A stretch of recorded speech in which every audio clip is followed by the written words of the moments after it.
Subscribe to my YouTube channel and click the bell icon for the latest film interviews, features, and recommendations on the movies that matter. Gentlemen, it's good to see you. You have a new film that's going to come out shortly. This is Serious Men, of course, based on Manu Joseph's novel, very popular novel. Now, the story, of course, of the film, of the book, it's many things at once. But I feel like at its core, it's really the story of a father who wants to create a better future for his son, and the extent that he will go to in order to achieve that. What one remembers about the book that it was very funny, but it also had a very emotional core. I'd like to start by asking all three of you, what spoke to you? वो क्या चीज थी that to each of you that made you want to tell this story? Manu's wild take on life and his viewpoint, that he could simultaneously be so funny and so emotional, that he could understand so much the relationship between privilege and non-privilege and you know, but the fascinating character that he creates to represent all that, is Ian Money, who takes life by the scruff of his neck, doesn't play victim, you know, plays the game cards with which he's dealt, and you know, I mean, attempts to make sense of it all, you know, and has a theory. It's just that it takes a while before you can sit in, you know, and do nothing and, you know, imagine various things, useless things, you know, and it takes those generations to achieve that, which is kind of true. Nawaz भाई, आपके लिए? हाँ, जैसे sir ने बताया कि मैं तो मोस्टली यही होता है कि कैरेक्टर में चैलेंज है कि नहीं. ऑफ कोर्स मनु जोसेफ का जो कैरेक्टर है बहुत ही चैलेंजिंग चीजें थी, स्मार्ट भी है, at the same time innocency भी है, और लाइफ में बहुत सारे ड्रीम भी है, और एक वो रह जाता है ना, कुछ कमी रह गई शायद, वो मैं अपने बच्चे के थ्रू पूरा कर दूंगा, कुछ इस तरह की भी चीजें हैं. तो बाय हुक बाय क्रुक कैसे करना है मुझे, तो ये बहुत ही इंटरेस्टिंग है इस जर्नी उसके कैरेक्टर की, तो बहुत फैसिनेट भी किया. और दूसरा ऑफ कोर्स सुधीर सर हैं, जिनके साथ में मेरी बरसों की जो ख्वाहिश थी, हजारों ख्वाहिश ऐसी कि हर ख्वाहिश पे दम मिले, एक ख्वाहिश ये भी थी उसमें से. Nasir sir, for you? Yeah, sincerely, I read the script first. I read the novel after I finished acting the film. But I could understand how the novel would have been, and really it matched. When I read the script, I found the contradiction in it. The story happens on science. Everybody deals with science. Ansa Acharya deals with science. Ian Mani deals with science. The child is forced to, deal with science. The scientific community is supposed to look into the future, look beyond the existence. But it is a wonderfully written book. They are stuck to the typical Indian conservative thoughts. That's what I felt when I read the script. Because I could see my father in Ian Mani's character. So he took decision. Even most of the Indian fathers do that. That a lawyer's son has to study lawyer, or a doctor's son has to do that. So I felt these three characters: the son, the father, and the scientist. They're representing the class of Indian, Indian citizens. It was wonderful. As Acharya, I had a lot of shades in the film. So it was very interesting. It was very interesting. Manu Joseph has said that Indian writers that write in English usually take a very sympathetic and compassionate view of the poor, and he finds that fake and condescending. He felt that the poor in India are increasingly very empowered, and the time has come when the novel can portray them in a realistic way. So here, as someone who's made a film like Dharavi, as someone who's made films about characters that live on the fringe, was this an interesting lens through which to look at your central characters? Yeah, I think so. And I found that very similar to, when I made Dharavi, a lot of criticism, it's a film that traveled a lot, went to 26 festivals, won an award in North, But there was a criticism in India because, you know, in India, you like films of people playing victims. Mm. Rajkaran Yadav was not a victim. He saw himself as an entrepreneur. He saw himself as a businessman. He was not above betraying his friends. He had a problem in the marriage. You know, it was like us in a sense. You know, in fact, in Dharavi, I told my own story and I turned him into a taxi driver, and then it evolved from there. So I think I found a commonality in Manu's mind, and I love the fact that there are all sorts of people, and they're not boring, and they're not all sorts of human. Otherwise, you play this one victim, this poor person, and the savior from the city or somewhere comes to save them, and this towering poor, Right. and this is not true. If they were like that, they won't be able to survive a day. I mean, they die from tension, leave alone the circumstance. So you find a way to live. You find a way to exist. You find a way in Dharavi to be yourself, to dance, to laugh, to do something, to talk a slow kid life, and that's what I find most interesting. What was the experience of making this film? To all three of you, I know that y'all had finished shooting, and even the edit was locked before we went into lockdown. So then, what was this experience? Working with Nawaz, working with Nasir. I mean, the whole experience of putting this film together. Wonderful. Sometimes it all comes together. In hindsight, you can say you planned it all, but the fact that Bhavesh Mandalia came to me with a book and said, "We want to work on this. Will you work on it with us? We think of buying the rights." And then suddenly this book lands up, and then you work on the script, and then suddenly Netflix says, "Will you make a film?"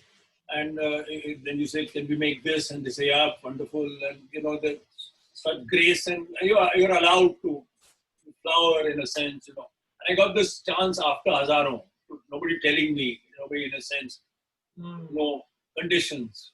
And then suddenly you say, "Who should we cast?" And Nawaz says yes.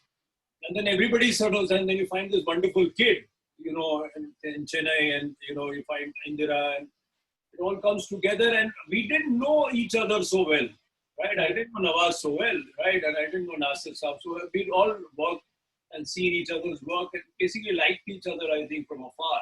And we became friends through it.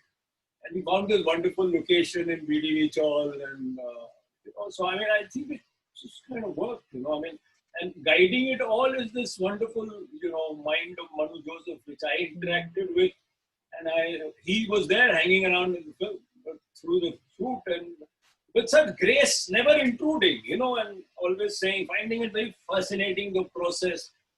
And I think I became a better filmmaker, or let's say, I grew as an individual interacting with that material.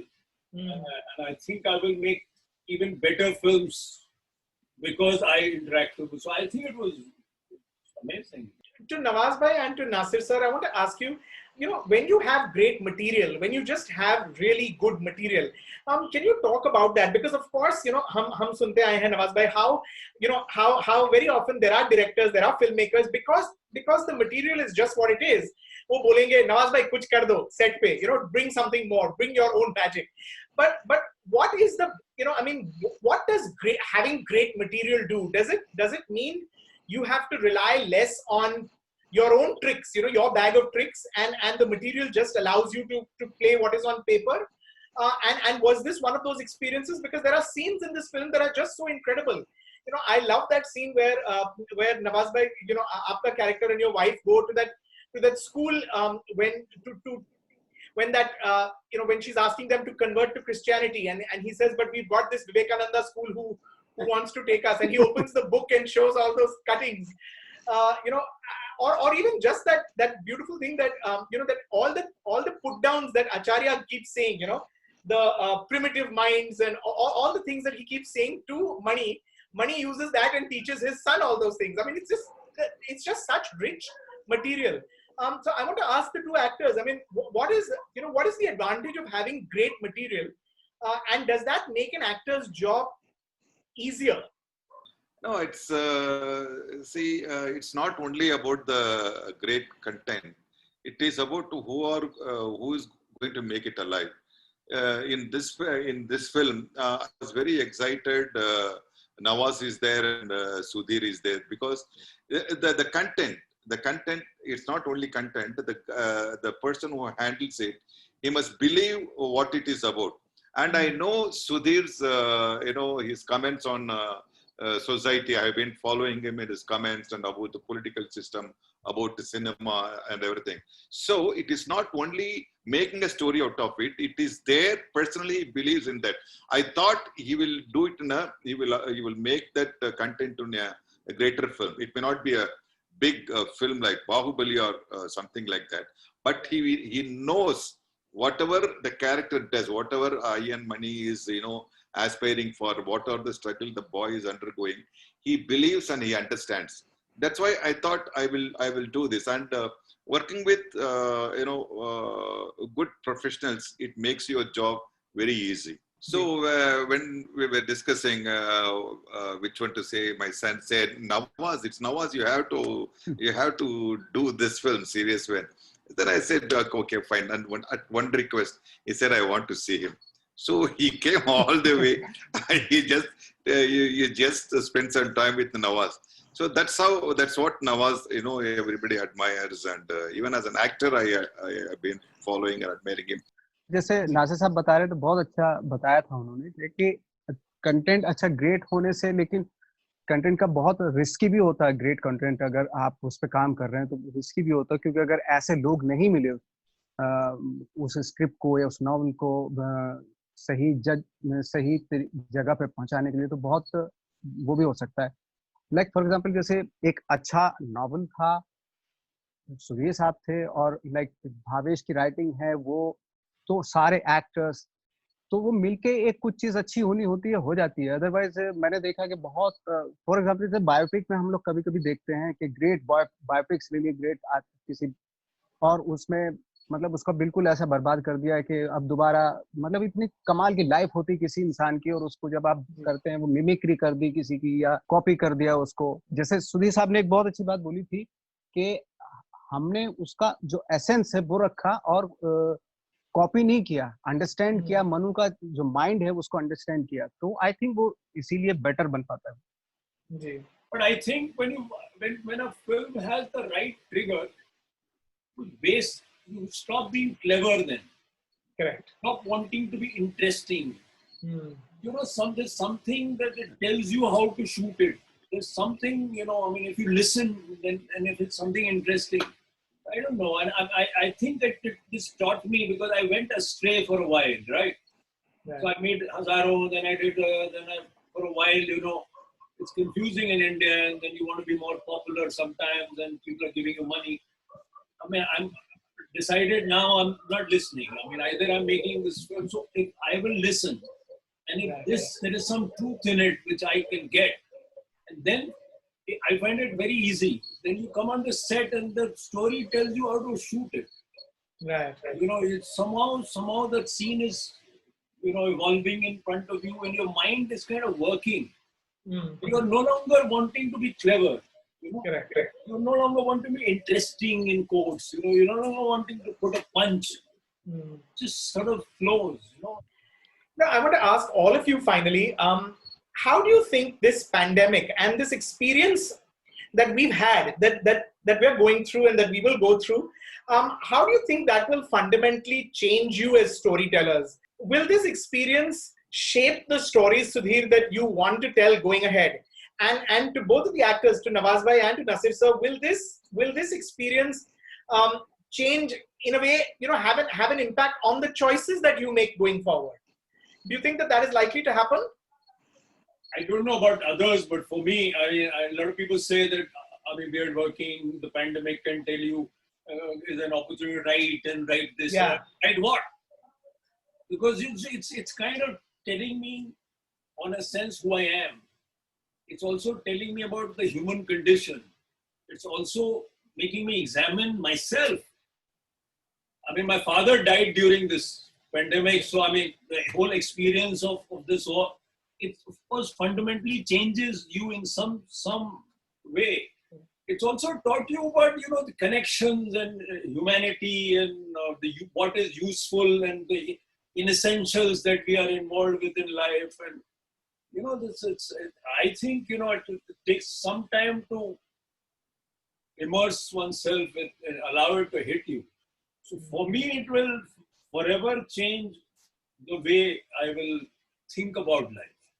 Right. It will change the scripts. It will make me, I think, softer, less arrogant at all. My arrogance has been shot to bits. I'm just a frail, very fragile human being, and most people I see around me are. This whole arrogance of the human race. This is like one fucking virus. I'm sorry, one virus, and it's taught you so much. I mean, I hope it has. Yeah. I hope it has taught people. It seems to sometimes be doing the opposite. Right. People seem to be getting angrier. People seem to be erupting in all sorts of strange ways. So I guess it has different impact on different people. It's quite terrifying also for a lot of people. Nawaz भाई, आप किस तरह से बदले हैं और आपकी choices बदलेंगे, आपको लगता है? ऑफ कोर्स, क्योंकि इतना बड़ा एक हादसा हुआ है पूरे वर्ल्ड के सामने कि बहुत सारे मतलब बैठ के खुद अकेले को हर इंसान, मेरे ख्याल से हर इंसान ने अपने आप को टाइम दिया, और मुझे लगता है कि एक जो कूलनेस तो कामनेस आनी चाहिए, और एक एग्जामिन भी था एक तरह से एग्जाम ये, क्योंकि आई थिंक हम वर्स्ट की तरफ जा रहे थे, तो थोड़ा सा पॉज लेने के लिए नेचर ने बोला कि पॉज दो, रीथिंक करो। आई थिंक उस हिसाब से मुझे लगता है कि वो चेंज सिनेमा भी आएगा और परफॉर्मेंसेस में भी आएगा, अगर कोई लाना चाहते हैं तो। मुझे तो लगता है कि इस बहाने मैंने बहुत सारी फिल्में देखी और खुद से भी अपने आप से भी बहुत बातें की, तो डेफिनेटली कुछ ना कुछ तो मैं ट्राई कर रहा हूँ कि मैं हमेशा लाइफ में ये एग्जामिन भी था कि कितने पॉजिटिव रह सकते हैं आप। क्योंकि जैसे सेकंड वर्ल्ड वॉर, और हम जब यूरोप के बारे में या वर्ल्ड के बारे में सुनते हैं कि कैसे वो महीनों बंकर में रहते थे, आम लोग कैसे छुप कर रहते थे, इसलिए वो पेशेंस उनके अंदर आया, वो पॉजिटिविटी आई उनके अंदर। तो आई थिंक ये हमारे लिए भी एक चांस था कि हम लोग सब बैठ गए घर में, और एक शायद यही एग्जाम था कि आप कितने पॉजिटिव हो सकते हैं, कितने कूल हो सकते हैं, कितने काम हो सकते हैं टुवर्ड्स लाइफ। तो आई थिंक ये तो चेंज आया ही है। Nasir sir, how do you feel this is? Yeah, as an actor, as a career, I don't think so any changes will be there. I'm going to, whatever the post-pandemic scripts written, they're going to offer me, I have to do it. But as a human being, as everybody feels that Sudhir and Nawaz says, I have to rethink for whom I am making, why I am making. Yeah. Even now, this is the right time we have to think. Political, global politics. Why do we need atom bombs when a virus can kill? Whether it is manufactured virus or a thing, for what we are doing this? What is life? Be it a rich man or a poor man, be it a popular person or a poor person, it's going to affect everybody. We are all one. So it is making us to rethink what is the collective life. Am I living alone? I am living alone in a protected. If I quarantine myself with all the bank accounts frozen, I'm going to be safe. No, I have to come out one day. So this is a wonderful thing, because after World War II, all the art forms changed by itself. Be it painting, music, film, everything, theater, everything changed. I think this is a big lesson as human. May not be our career-oriented thing, but as human, we have to think what is important collectively, what we have to do. That's what it makes me to think. Right. Wise words indeed. Thank you, gentlemen. And I should say here that Serious Men begins streaming on Netflix from the 2nd of October. So anyone that's watched this interview should discover it on Netflix. Thank you, Sudhir. Thank you, Nasir sir. Thank you, Nawaz bhai. All the best, and hopefully, post-pandemic world, we will be able to meet and do these conversations in person. Hopefully, looking forward. Yeah. Yeah. Thank you. Thanks. Thank you. Thank you. Thank you, Rajiv bhai. Thank you. Thank you so much. Thank you.